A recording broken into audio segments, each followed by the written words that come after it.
जय जय श्री राधे। मैं विवेक वशिष्ठ, आप सबका श्री भक्ति आश्रय पर स्वागत है। तो गीत गोविंद जी की महिमा के बारे में आप पहले श्रवण कर चुके हैं, सुन चुके हैं।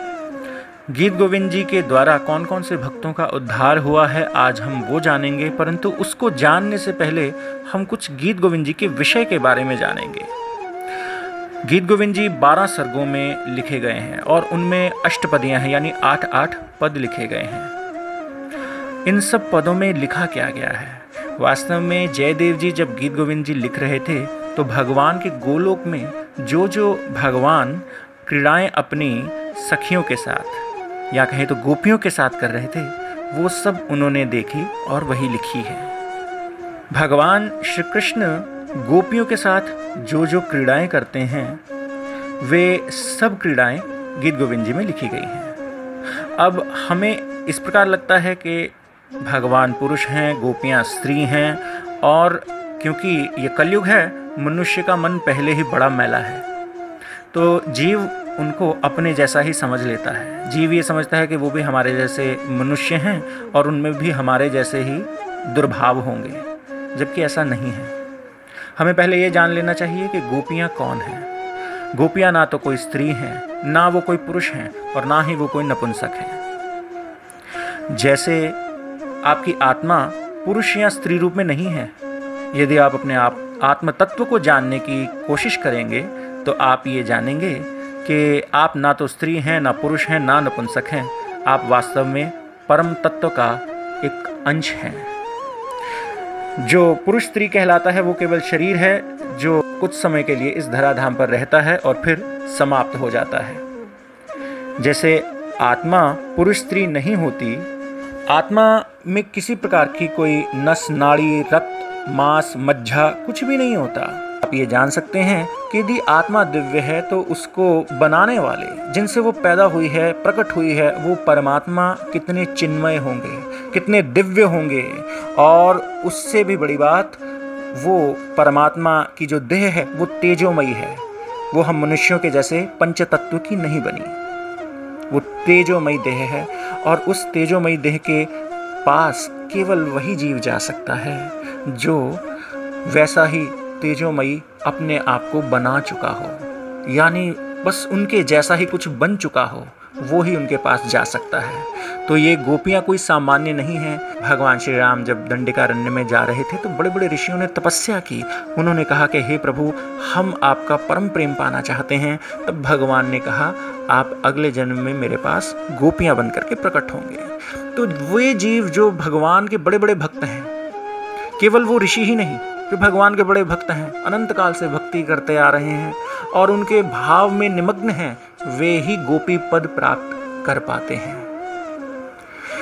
गोपी पद बहुत बड़ा है और भिन्न भिन्न जितने भी संप्रदाय हैं उनमें भी गोपी भाव की पुरुषों के द्वारा पूजन किया जाता है, यानी पुरुष भी स्वयं को गोपी रूप में ही जानकर भगवान का पूजन करते हैं।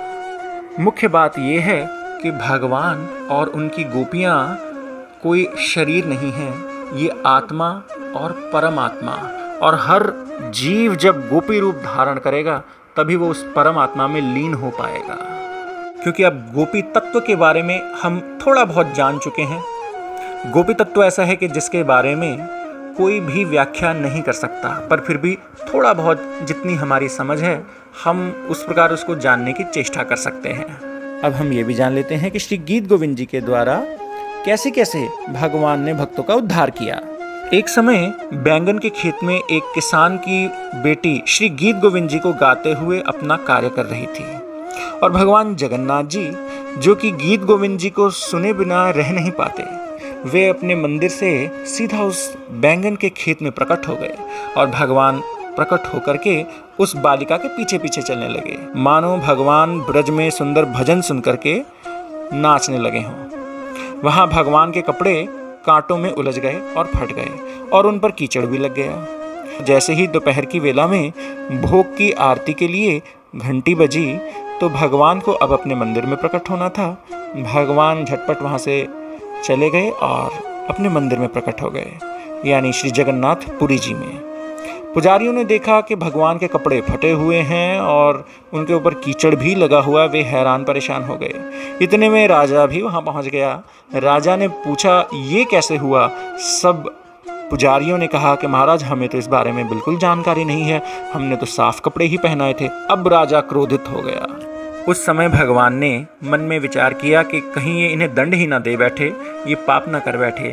तब भगवान ने आकाशवाणी के द्वारा कहा कि हे राजन, एक बालिका जो कि बैंगन के खेत में कार्य कर रही थी, वो मेरा गीत गोविंद गा रही थी जो कि मुझे अति प्रिय है, तो उसे श्रवण करने के लिए वहाँ चला गया तो मेरे कपड़ों का इस प्रकार हाल हो गया। आप चिंता मत करें। राजा ने जब ये आकाशवाणी सुनी तो उसका विश्वास गीत गोविंद जी पर अटल हो गया और अब उसने ये घोषणा कर डाली कि श्री जगन्नाथपुरी जी में नित्य श्री गीत गोविंद जी का पाठ अवश्य ही होना चाहिए।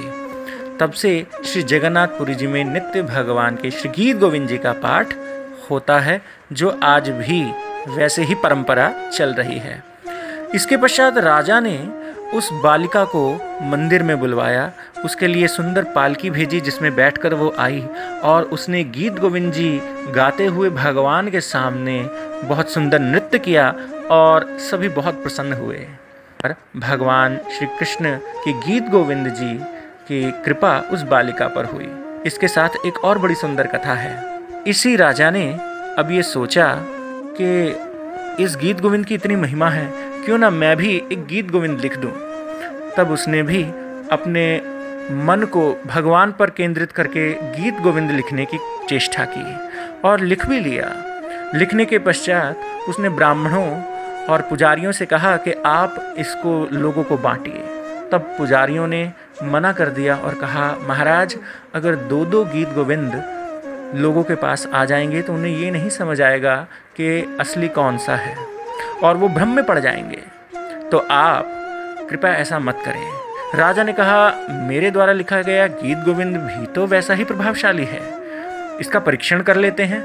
तब भगवान के पास श्री जगन्नाथपुरी जी में दोनों गीत गोविंद, जो राजा के द्वारा लिखा गया था और जो श्री जयदेव जी के द्वारा लिखा गया था, दोनों को वहाँ भगवान के पास रख करके कपाट बंद कर दिए गए। थोड़ी देर बाद जब कपाट खोले गए तो क्या पाया कि जयदेव जी का गीत गोविंद तो भगवान के हृदय से लगा था और राजा के द्वारा लिखा गया गीत गोविंद नीचे गिरा हुआ था। राजा बहुत दुखी हुआ और मन में सोचा कि भगवान को मेरे द्वारा लिखा गया गीत गोविंद पसंद नहीं आया। राजा ने सोचा, ऐसी देह धारण करके करना क्या है, इससे अच्छा तो मर ही जाया जाए।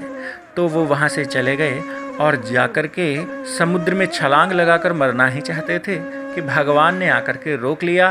राजा को दर्शन भी दिए और राजा से कहा कि हे राजन, देखो, जयदेव जी के द्वारा लिखे गए गीत गोविंद की बराबरी कोई नहीं कर सकता। तुम्हारा अपनी जान देना व्यर्थ ही जाएगा। इसलिए यदि तुम चाहते हो कि तुम भी कुछ कार्य बीच में कर पाओ तो तुम अपने द्वारा लिखे गए गीत गोविंद के कुछ पद इन्हीं अष्टपदियों में, यानी जयदेव जी कृत गीत गोविंद की अष्टपदियों में मिला दो और एक एक पद सब में मिलाते जाना। इस प्रकार से तुम्हारे द्वारा लिखा गया गीत गोविंद भी प्रचलित हो जाएगा। राजा बड़ा प्रसन्न हुआ और राजा को भगवान के दर्शन भी हुए और कृपा भी प्राप्त हुई। इस प्रकार गीत गोविंद जी की कृपा यहीं पर ही नहीं रुकती। एक समय एक मुगल सरदार जो कि सिंध प्रांत में रहा करता था, सिंध प्रांत जो आज के पाकिस्तान में है, वहाँ वो रहता था और उसके पास ही एक ब्राह्मण का ही घर था। जब भी वो ब्राह्मण के घर के पास से निकलता तो ब्राह्मण कुछ गुनगुना रहा होता, कुछ गा रहा होता, उसे सुन करके उसकी आत्मा तृप्त हो जाती। वो सरदार अब रोज उसके घर के बाहर खड़े होकर के वो सुनता। एक दिन ब्राह्मण ने देख लिया और पूछ लिया, कहा, आप यहाँ क्यों खड़े रहकर मुझे सुनते रहते हैं? कहा, आप जो गाते हैं वो इतना पावन, इतना पवित्र लगता है कि मेरी आत्मा तृप्त हो जाती है, ऐसा उस मुगल सरदार ने कहा। तब ब्राह्मण ने कहा, मैं आपको भी ये सिखा सकता हूँ। उस मुगल सरदार ने हामी भर दी और सीखना प्रारंभ कर दिया। जब उसने सीख लिया तो पूछा, हे ब्राह्मण, मैं क्या करूं? मैं तो हर समय बादशाह की सेवा में रहता हूं और मुझे घोड़े पर बैठकर दूर दूर यात्रा करनी होती है, तो मैं बैठ कर के एक स्थान पर तो श्री गीत गोविंद को गा ही नहीं सकता, तो मैं क्या करूं? तब ब्राह्मण ने कहा, आप चिंता मत करिए, आप अपने घोड़े पर ही आसन लगाया कीजिए और भगवान को उस पर बुलाया कीजिए कि आप यहाँ आकर के बैठिए और फिर गीत गोविंद गाया कीजिए। ऐसी बात कही। अब वो हमेशा घोड़े पर जब भी बैठता आसन लगा लेता और यात्रा करता रहता और गीत गोविंद जी को गाता रहता। इसी क्रम में एक दिन वो आसन लगाना भूल गया और घोड़े पर बैठ करके आज वो गीत गोविंद गाने लगा।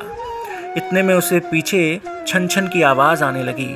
उसे समझ ना आया ये छन छन की आवाज़ कहाँ से आ रही है। तो इतने में उसने घोड़े को रोका और पीछे मुड़ करके देखा तो क्या देखा, भगवान श्री कृष्ण पीछे नाचते आ रहे हैं। देख करके वो आश्चर्यचकित हो गया, झटपट अपने घोड़े से नीचे उतरा और भगवान के चरण पकड़ लिए। कहा, हे प्रभु, मैं कहाँ एक यवन, हे प्रभु आपकी बड़ी अनुकंपा है, परंतु मेरा पाप तो देखिए, आज मैं आपका आसन लगाना भूल गया। भगवान ने कहा, अगर तुम आसन लगाना भूल भी गए तो मैं तुम्हारे पीछे पीछे चल पड़ा, इसमें क्या बुराई है। कहा, प्रभु आपके कोमल कोमल पांव इस पथरीली ज़मीन पर पड़ते रहे। इस बात को जानता भी नहीं था कि सच में जब गीत गोविंद जी को गाया जाता है तो आप प्रकट हो जाते हैं। हे प्रभु मुझे क्षमा कीजिए। परंतु भगवान ने उसके मस्तक पर अपना वरद हस्त रखा और उसके बाद उसने अपनी नौकरी छोड़ करके, वो यवनत्व छोड़ करके, सब छोड़ करके वो एक सन्यासी बन गया और हरि नाम जपने लगा। ऐसी श्री गीत गोविंद जी की कृपा भिन्न भिन्न भक्तों पर हुई है और भगवान की ये कृपा अनंत काल से चलती आ रही है और सदा ही चलती रहेगी। तो इस प्रकार आप सबने श्रवण किया कि कैसे गीत गोविंद जी ने भिन्न भिन्न भक्तों को भगवान से मिलाया। अतः सब अपने हृदय से बोलिए, हरे कृष्ण कृष्ण कृष्ण हरे हरे, हरे राम राम राम हरे हरे।